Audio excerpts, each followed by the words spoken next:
Nous fêtons aujourd'hui Sainte Rita de Cassia. Sainte Rita, veuve, toute avec les vicissitudes de la vie, obligée de se marier, des enfants. Finalement, elle se trouve veuve et elle prie. Elle prie et le Seigneur lui envoie une épine de sa couronne d'épines et elle rentre chez les Augustines et elle y finit sa vie. Et elle est devenue l'apôtre, si je puis employer ce terme, des causes désespérées.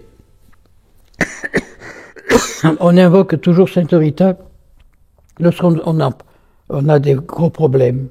Et nous devons...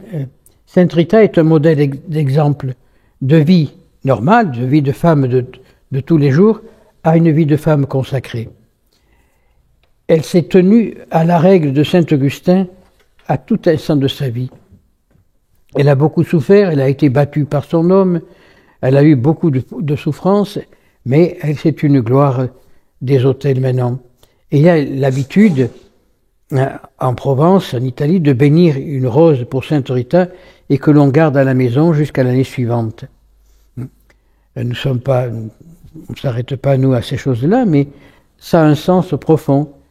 La rose a les épines, et ces épines sont considérées comme les épines de la couronne du Christ. Et c'est pour ça qu'on garde cette rose en disant, on supporte et on vit la passion de notre Seigneur. Sainte Rita a vécu cette passion.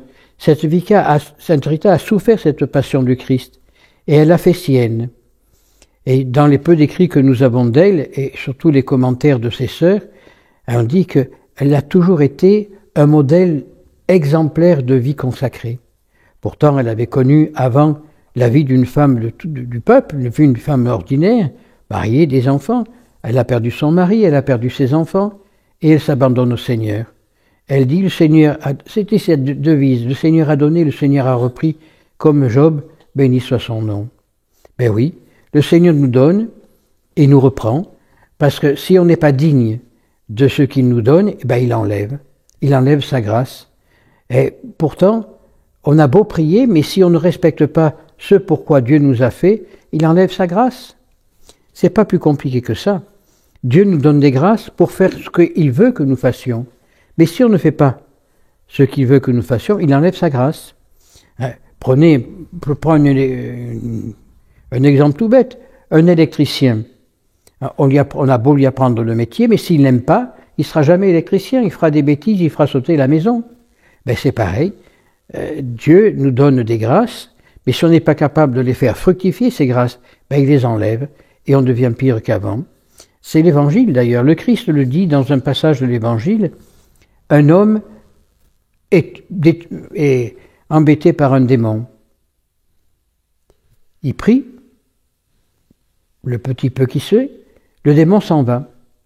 Et maintenant, il se sent tranquille. Ah, j'ai plus besoin de prier, je suis heureux, je suis bien. Il orne sa maison avec des belles fleurs, et le démon qui s'ennuie de ne plus embêter celui qui avait pris possession, il revoit cette maison ornée, cette maison propre, charmante, il s'en va, il ramène 10 de ses copains et la personne est pire qu'avant. Et Sainte Rita nous l'a bien fait comprendre. Si on ne reste pas dans le sens de la prière, si on n'est pas capable d'offrir quelque chose à Dieu, Dieu nous enlève sa grâce, alors on devient pire qu'avant. C'est ce qui se passe dans le monde d'aujourd'hui. On avait un monde assez beau, assez grand, où le paix, à peu près la paix régnait dans le monde. On a oublié Dieu. Dieu enlève sa grâce, et bien vite, le monde devient pire qu'avant. C'est-à-dire que le démon se déchaîne, et il vient avec tous ses copains, toutes ses armées diaboliques pour faire tomber le monde. Et après, si j'avais su, mais non, il faut continuer à prier. Il faut continuer à honorer Dieu. Alors, on nous interdit de faire des processions parce que ça dérange la circulation. Mais vendredi à Paris, vous allez à Barbès, vous ne pouvez plus circuler parce qu'ils font la prière dans la rue. On interdit maintenant à pied parce qu'on dit que c'est trop fatigant le pèlerinage de Chartres et tant d'autres choses. Mais par contre, on construit des mosquées et on ne répare pas nos églises. Tout ça parce qu'on a mis Dieu à la porte. Dieu, lui, il est parti. Mais c'est l'autre qui est arrivé. le malin, l'esprit malin. Et l'esprit malin travaille de plus en plus dans ce monde. On le voit, ce petit gosse de 17 ans qui a été tué à coups de hache pour des questions de cigarettes ou de je sais pas quoi. Le monde va mal pour ça. Quand on enlève Dieu, ben le diable vient. Léon XIII l'a dit dans un songe qu'il a eu. Léon XIII disait qu'il a entendu un songe à la fin de sa messe, dans la chapelle privée papale, que maintenant on n'utilise plus parce que ce sont des gens trop riches. C'est une offense à ceux qui ont fait tout ça. Mais enfin, c'est un autre problème. Léon XIII entendait deux voix, une voix douce, une voix grave. La voix douce disait « Que veux-tu faire ?» Et la voix méchante dit « Détruire ton église. » Eh bien, je te donne la permission, tu as 100 ans, et nous sommes dans ces 100 ans. La prophétie de Léon XIII trouve le sens tout dans ce qui se passe dans le monde aujourd'hui. Les hommes même d'église doivent détruire l'église. On dit qu'on est trop ecclésial, qu'on est trop clérical. Moi je veux bien, mais sans prêtre, l'église est morte. Sans l'épiscopat, l'église est morte. Alors maintenant, bon, on permet de confesser par téléphone, il n'y a pas de validité. On peut se confesser par téléphone, mais on ne peut pas recevoir l'absolution si on n'est pas devant la personne. Et tant d'autres choses comme ça qui nous éloignent de Dieu. Et si le monde va mal, c'est parce qu'on s'est éloigné de Dieu. Et selon Dieu, il rentre le diable. Je me répète, ce gamin qui a rien fait parce qu'il n'a pas voulu donner des cigarettes, on lui a coupé la tête à coups de hache. Mais si on avait encore le sens de l'honnêteté, le sens de la probité, on ne ferait pas tout ça. Le monde va mal parce qu'on a mis Dieu à la porte. Le monde va mal parce qu'on ne respecte plus Dieu. Rappelez-vous ce qu'a dit Jean-Paul II lorsqu'il est arrivé sur le territoire de France. « France, qu'as-tu fait des promesses de ton baptême ?» Avec Clovis, bon, il y a presque 2000 ans, la France est devenue chrétienne. Elle est devenue la France, puisque Clovis était un Franc venant des pays de l'Est, et il envahit la France, enfin la Gaule de l'époque, en détruisant l'Empire romain. La France s'est donnée à Dieu, à Jésus. Constantin le Grand, c'est pareil, Constantin le Grand, parce qu'il a vu le signe de la croix, il a vaincu, il a fait un grand empire romain, et que, comme il savait qu'il était pécheur, il n'a pas voulu recevoir le baptême, parce qu'il disait « je vais encore pécher », il a reçu le baptême quelques heures avant de mourir.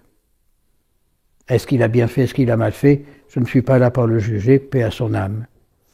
Mais si on n'est pas capable de respecter ce pourquoi on a été créé, si on n'est pas capable de respecter ce pourquoi Dieu nous a fait, c'est normal que nous ayons mal, c'est normal que nous ayons des problèmes. Alors, bien sûr, quand on ment, quand on invente des histoires rocambolesques, ben Dieu nous enlève sa grâce. Et on est pire qu'avant. C'est pas moi qui dis, c'est l'Évangile. Si on n'est pas capable de respecter ce pourquoi Dieu nous a créés, ce pourquoi Dieu nous a appelés, ben, on n'a qu'à se plaindre soi-même. À Nice, on dit qui peur de son mal, pleure sur lui-même. Et c'est vrai. Après, on dit, ah, j'ai mal ici, j'ai mal là. C'est parce que Dieu le permet, parce qu'on ne le respecte pas. Alors, ayons conscience de cela et essayons de véritablement de ne plus mentir, de ne plus vivre dans le mensonge, de vivre dans la réalité, de vivre dans la vérité. Et si le monde va mal, c'est parce que le monde vit dans le mensonge. On a des gens pervertis qui nous gouvernent, on a des gens qui nous escroquent sans arrêt. Pourquoi? Parce qu'ils veulent s'enrichir sur le dos des autres. Ben, Dieu enlève sa grâce.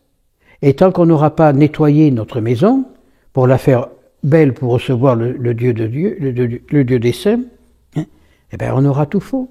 Alors prions Sainte Rita, la sainte des cas désespérés, pour qu'elle nous aide à vivre l'absolu de l'appel de Dieu, à vivre ce pourquoi Dieu nous a créés, à vivre dans l'harmonie parfaite. Et on a des exemples merveilleux de l'harmonie parfaite. Joseph, la Sainte Famille, cette famille de Joseph, Marie et Jésus a grandi dans la paix, dans l'harmonie, et nous a donné un sauveur. Et tant qu'on n'aura pas repris ce sens des choses, ben, on va à notre perte. Dieu le permet parce que il pourrait donner à ses anges un ordre pour venir de mettre de l'ordre dans la création. Donc Dieu le permet pour que l'homme comprenne qu'il est fait à l'image de Dieu, non à l'image du diable. Que l'homme a été créé pour rendre honneur à Dieu, non au diable. C'est vrai que nous avons besoin d'argent pour vivre, parce que sans argent on ne peut pas vivre, mais on n'a pas besoin de s'enrichir sur le dos des autres. C'est vrai que la vie est de plus en plus chère. Je vois les factures d'électricité qui arrivent, c'est une abomination, je ne sais pas comment on va payer. Mais tout ça, pourquoi? Parce que nous n'avons plus conscience des choses. Après tout, nous sommes ici dans une maison, bon, si on laisse la lumière allumée, c'est pas important, c'est pas nous qui payons. Et ça, c'est la mentalité d'aujourd'hui. Hein, de partout. Hein, les gens n'ont plus conscience des choses.